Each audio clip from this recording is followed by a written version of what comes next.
A Bíblia é um livro de história, mas é diferente de qualquer outro livro de história disponível em qualquer biblioteca pública. A história da Bíblia começa com a criação da Terra e termina com o fim do mundo. Nenhum outro livro de história já foi publicado que cubra uma gama tão ampla de eventos no planeta Terra.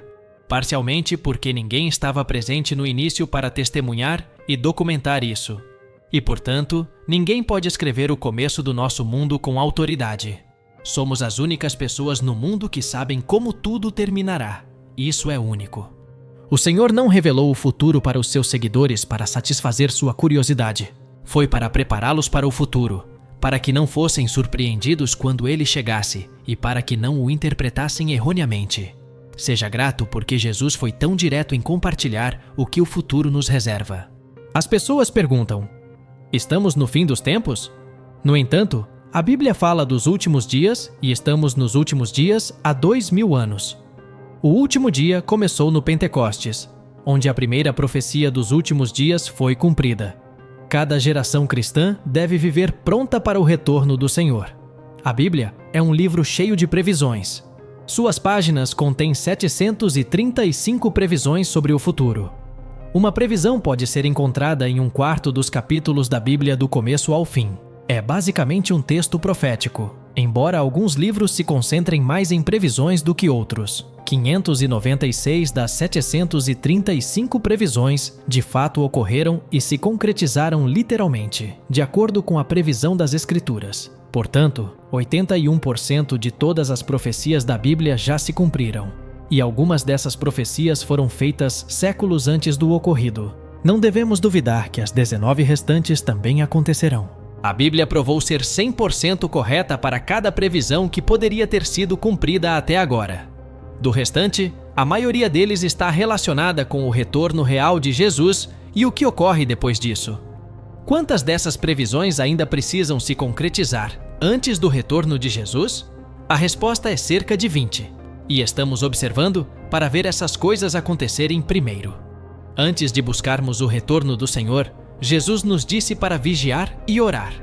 O que devemos observar? Não podemos ficar parados, olhando para as nuvens, esperando que Ele apareça. Isso não é o que Ele quis dizer.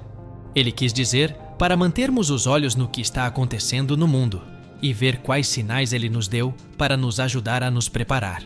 Sinais são os indícios. Portanto, vamos olhar para Mateus capítulo 24, onde os discípulos lhe perguntaram: quais serão os sinais ou indícios de seu retorno? O que devemos fazer se não sabemos quando isso vai acontecer? Para a pergunta deles, Jesus deu uma resposta direta e inequívoca. Podemos agradecer a Deus por ele ter respondido de forma tão clara. No livro do Apocalipse, ele dá uma resposta muito mais detalhada e abrangente. Mas aqui, ele dá um resumo dos sinais que precederão sua chegada.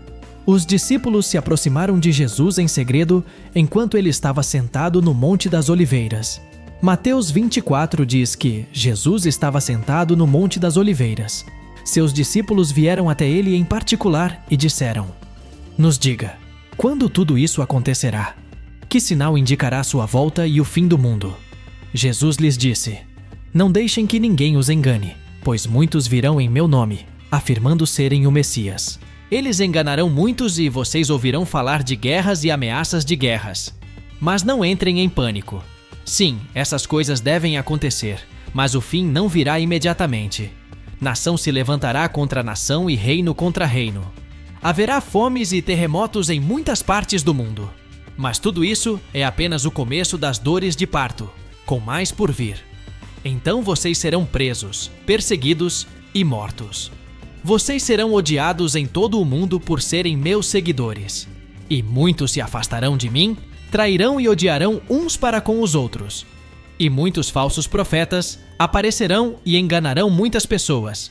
O pecado se espalhará por toda parte, e o amor de muitos se esfriará. Mas aquele que perseverar até o fim será salvo. E as boas novas do reino serão pregadas em todo o mundo para que todas as nações as ouçam. E então o fim virá.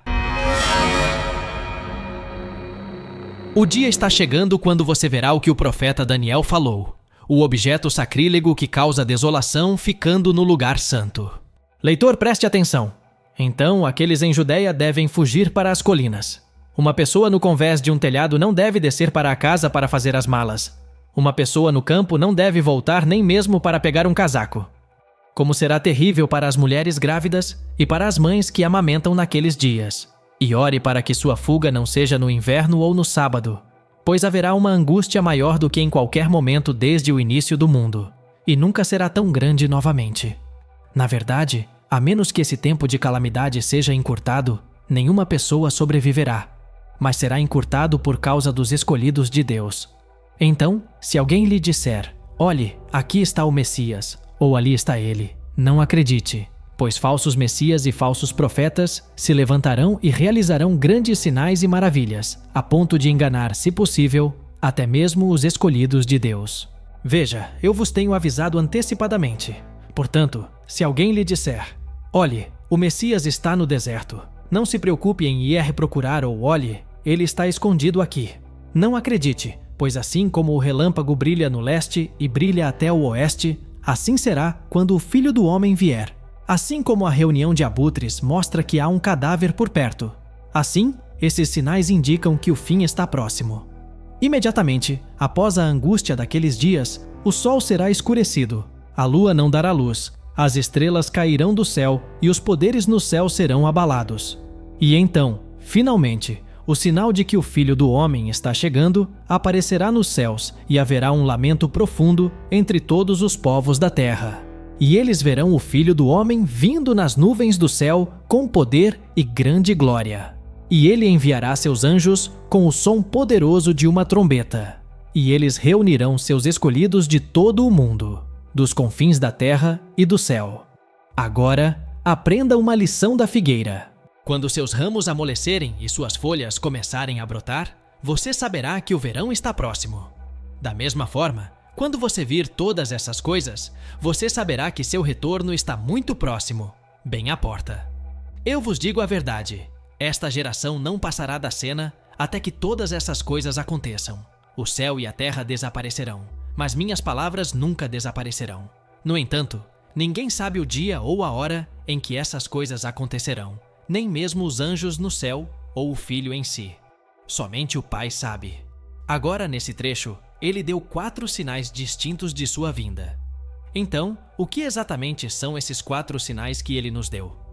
O primeiro são claramente desastres no mundo, e ele menciona, por exemplo, guerras, fomes e terremotos. Essas coisas estão certamente acontecendo, mas estão acontecendo há mais de 2000 anos. Estão se intensificando, portanto, certamente estamos nesse primeiro sinal. Já existem guerras, rumores de guerras, terremotos e fome. Jesus diz para não ser enganado. Ele diz isso repetidamente durante todo o texto. À medida que nos aproximamos do fim, o perigo é a decepção, tanto dentro quanto fora da igreja.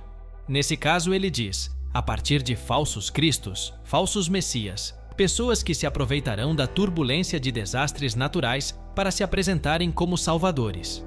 Existem exemplos conhecidos de pessoas que fingem ser salvadores e levam pessoas para locais desérticos apenas para terminar em tragédia. No entanto, existem muitos falsos cristos, falsos salvadores, que afirmam ser o libertador prometido de todos os nossos problemas. Quanto mais problemas houver, mais falsos libertadores haverá. Mas, como Jesus nos aconselha, não entre em pânico, não se preocupe. Quando você souber de uma nova guerra, uma nova tragédia ou uma nova fome, ele disse algo surpreendente. Esses são eventos dolorosos, mas não são dores de morte. São dores de parto. Portanto, quando você ler sobre desastres na mídia, essas são as dores que significam que algo novo está prestes a nascer. Isso deve mudar completamente nossa atitude. Sabemos para onde o mundo está indo. Não devemos entrar em pânico ou nos perturbar, não tão preocupados quanto o mundo estará com essas coisas. Desastres no mundo são a dor do parto de um novo mundo que está prestes a nascer. Portanto, não ficamos alarmados. Estamos esperançosos. Estamos olhando para um novo nascimento de um novo mundo. E, portanto, não ficamos desanimados ou deprimidos com todos os problemas do mundo. Em resumo, o conselho de Jesus para nós seria não entrar em pânico, não se perturbar, mas até mesmo se alegrar e dizer que todos esses são sinais de algo novo acontecendo. O segundo sinal de sua vinda não está no mundo, mas na igreja. Desastres no mundo são o primeiro sinal. A igreja, não o mundo, é o segundo sinal de sua vinda. O primeiro aviso são desastres ao redor do mundo. O segundo é mudanças na igreja. Assim como ele dividiu o primeiro sinal em 3 partes, guerras, terremotos e fome, ele divide o segundo sinal em 3 partes, todos os quais ocorrem dentro da igreja. O primeiro é a perseguição, que seremos odiados em todas as nações. O segundo aspecto deste sinal seria uma redução significativa no tamanho da igreja. A maioria das pessoas terá seu amor esfriado quando toda a igreja estiver sob pressão. Muitos cristãos nominais, se não todos os verdadeiros cristãos, sairiam sob os fardos da perseguição universal. Seu amor esfriaria. Isso é um sinal muito deprimente. A grande surpresa na terceira parte do sinal é que o evangelho será pregado a todos os grupos raciais. A terceira parte do sinal é que o evangelho será proclamado por uma igreja menor e purificada terá um impacto maior no planeta. Isso é exatamente o que Jesus está implicando. Falsos profetas podem ser uma fonte de engano em tudo isso. Estamos cientes dos ensinamentos de falsos profetas. Quando não há paz, eles ensinam a paz. Em vez de ser uma fonte de desafio, sua mensagem é de conforto. Está tudo bem. Isso não vai acontecer. Eles dirão tudo. Agora, o conselho de Jesus é continuar. Não ceda a esses falsos profetas. Quem perseverar até o fim será salvo. Quando esse sinal ocorrer, quando todos os aspectos da igreja forem desprezados pelo mundo. Essa é a orientação de Jesus para todos os cristãos. Por que isso deveria ser assim? A resposta é que o trigo e o joio crescem juntos. E quanto mais perto chegam da maturidade completa, mais tensão haverá entre eles. Portanto, é natural que os cristãos estejam sob muita pressão. No final das contas, os cristãos são desajustados sociais, então haveria ódio. O mundo não nos pertence. Nossa cidadania está nos lugares celestiais. Somos únicos, e é por causa de nossa singularidade que o ódio pode surgir. Como Jesus era tão diferente de todos os outros, ele atraiu ódio contra si mesmo. João 15:19. Se você fosse do mundo, ele o amaria como o seu. Em vez disso, o mundo te odeia porque você não é do mundo. Mas eu vos escolhi fora do mundo. Não é divertido ser desprezado. Isso nos leva ao terceiro sinal dos tempos finais, que é a angústia de Jerusalém. Geograficamente, será muito limitado. Neste trecho, Jesus cita as profecias de Daniel. E há um personagem nas profecias de Daniel que é chamado de Abominação da Desolação. Daniel menciona isso 3 vezes. O que tudo isso significa? Qual é o grande problema? É sobre um ser humano, um homem que se estabelece na própria cidade de Deus, se chama de Deus e se recusa a aceitar a vontade de qualquer outra pessoa acima da dele.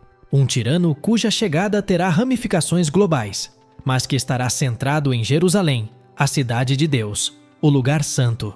Em seguida, Jesus diz que o quarto sinal de sua vinda acontecerá imediatamente após isso. Portanto, saberemos quando ele está vindo. Estaremos prontos quando esse sinal aparecer. Não haverá perigo de falsos profetas ou falsos messias. Não haverá decepção. Será muito rápido. O que acontecerá é que toda a luz natural será desligada. O sol se apagará. As estrelas cairão. Há muitas previsões disso por toda a Bíblia. Isaías diz que os céus serão enrolados como um tapete. Todas as estrelas do céu se dissolverão. Os céus serão enrolados como um pergaminho. E todas as suas estrelas cairão como folhas murchas da videira, como folhagem da figueira. A luz natural será desligada, deixando apenas a luz artificial para iluminar a terra. O que está acontecendo? O que está acontecendo? As pessoas podem perguntar. É isso, os cristãos exclamarão. O sol, as estrelas e a lua param de brilhar. Logo antes disso acontecer, Deus desliga as luzes do céu para se preparar para o clarão da luz dos relâmpagos que marcará seu retorno. Então, ele volta nas nuvens para o planeta Terra, e nós o encontramos. Não nos encontramos em um estádio terrestre, porque não há um grande o suficiente para acomodar uma multidão tão grande. Nos encontraremos no ar, e isso será suficiente. Não é uma perspectiva fantástica quando você vê todas essas coisas? Você sabe, ele está às portas, prestes a entrar, ele diz. Então, Jesus dá uma declaração muito simples sobre uma figueira. E é aí que muitos cristãos têm se desviado. Ele diz: agora aprenda essa lição com a figueira. Assim que seus galhos ficarem tenros e suas folhas começarem a brotar, você saberá que o verão está próximo.